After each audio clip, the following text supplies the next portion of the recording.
મિત્રો, જો તમે આવનારી તારીખ 20 નવેમ્બર 2025ના રોજ મુંબઈ આંતરરાષ્ટ્રીય એરપોર્ટ પરથી ફ્લાઇટ બુક કરવાનું વિચારી રહ્યા છો તો 1 મિનિટ ઊભા રહી જજો અને આ રીલ એન્ડ સુધી જોજો.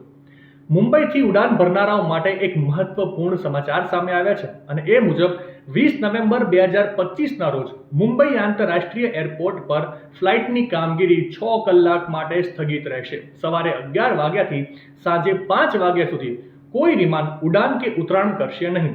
એરપોર્ટ ઓથોરિટીએ જણાવ્યું હતું કે આ દિવસે રનવેનું વાર્ષિક ચોમાસા પછીનું સમારકામ અને તકનીકી તપાસ કરવામાં આવશે.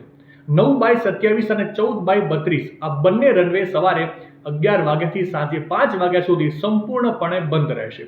એરપોર્ટ ઓથોરિટીના જણાવ્યા મુજબ ફ્લાઇટ સલામતી, રનવેની મજબૂતાઈ અને આંતરરાષ્ટ્રીય ઉડ્ડયન ધોરણો જાળવવા માટે આ કાર્ય એરપોર્ટ માટે ખૂબ જ જરૂરી છે. ટૂંકમાં, જો તમે 20 નવેમ્બર 2025ના રોજ મુંબઈ આંતરરાષ્ટ્રીય એરપોર્ટ પરથી ફ્લાઇટ બુક કરવાનું વિચારતા હોવ તો ધ્યાન રાખજો કે સવારે 11 વાગ્યાથી સાંજે 5 વાગ્યા સુધી ફ્લાઇટની કામગીરી 6 કલાક માટે સ્થગિત રહેવાની છે. માહિતી સારી લાગી હોય તો રીલને વધારે શેર કરજો અને આવી જ અવનવી માહિતી માટે સંદેશ ડિજિટલ સાથે જોડાયેલા રહેજો.